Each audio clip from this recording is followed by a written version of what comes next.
The morning of the board meeting arrived with cold gray clouds hanging over Toronto, but for the first time since the plane crash, I wasn't afraid. I stood in front of the mirror inside my hotel room, carefully buttoning the same navy blue business suit I had worn during Harper Technology's biggest product launch 3 years earlier. The bruises on my forehead had nearly disappeared, and my fractured ribs still ached every time I breathed deeply. But the woman staring back at me looked stronger than she had before the crash. I wasn't returning to reclaim money.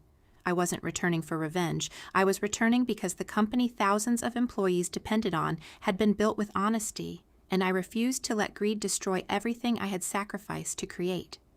Michael arrived shortly after sunrise, carrying another leather briefcase, even larger than the one he had brought earlier in the week.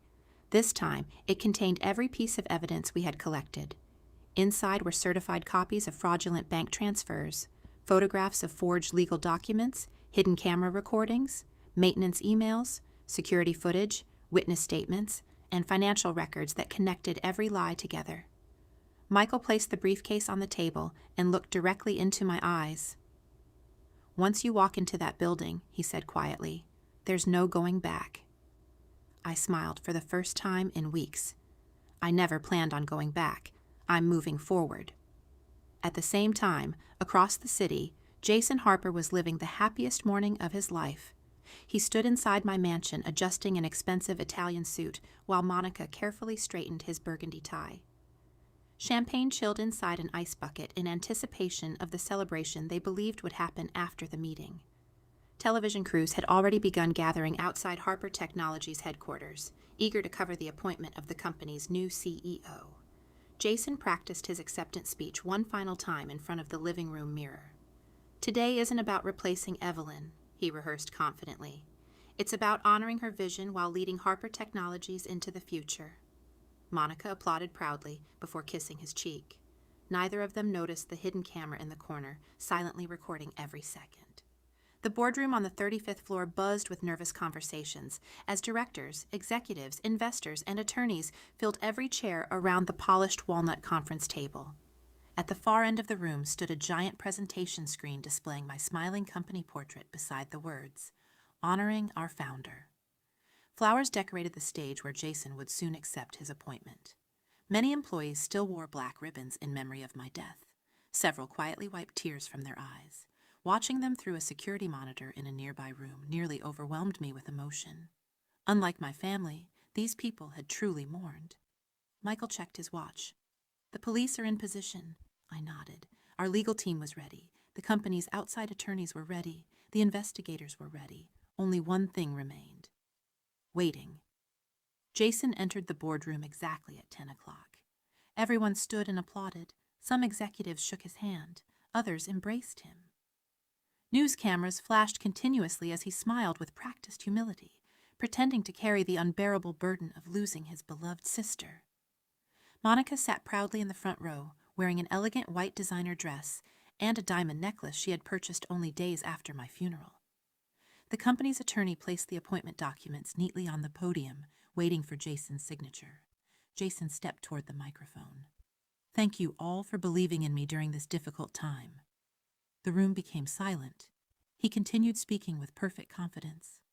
"My sister dedicated her entire life to this company.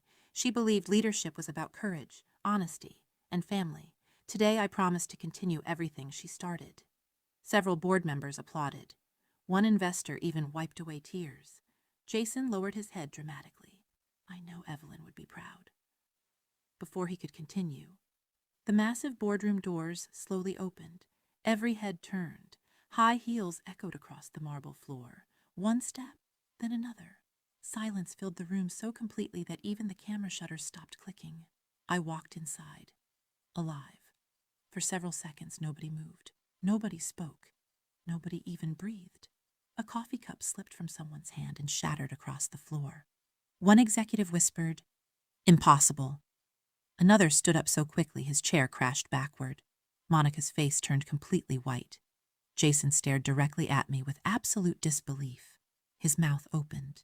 No words came out. I continued walking calmly toward the stage. Every camera in the room instantly turned away from Jason and focused entirely on me. News reporters rushed forward. Security guards looked at each other in confusion. I climbed the stage without taking my eyes off my brother. "Good morning," I said calmly into the microphone. "My name is Evelyn Harper. And I believe—" I looked directly at Jason. "This is my meeting." The room exploded. Reporters shouted questions.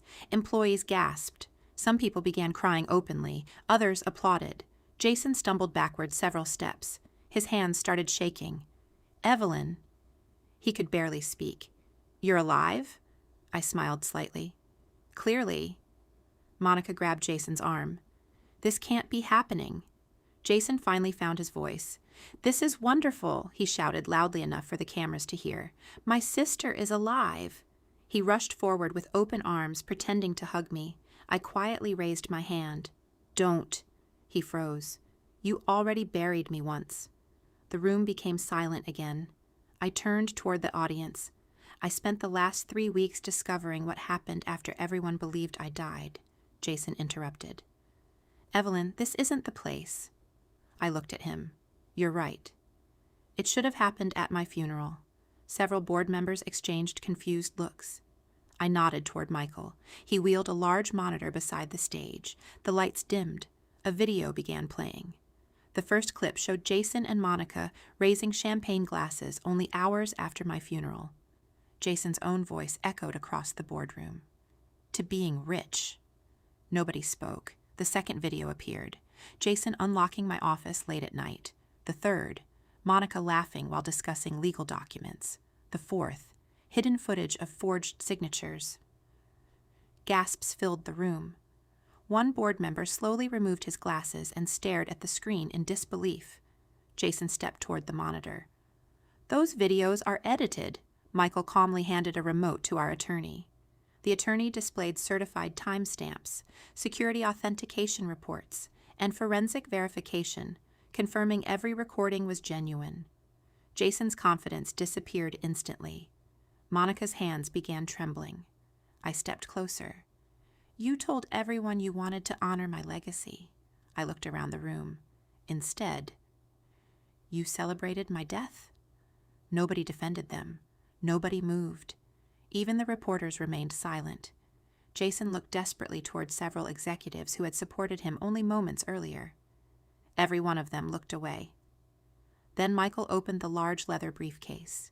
He removed another thick file. Inside were hundreds of financial records. He quietly placed them on the conference table. "I believe," he said calmly, "we're only getting started." Jason's face lost every remaining trace of confidence, because he finally understood. The celebration was over, and the real investigation had just begun.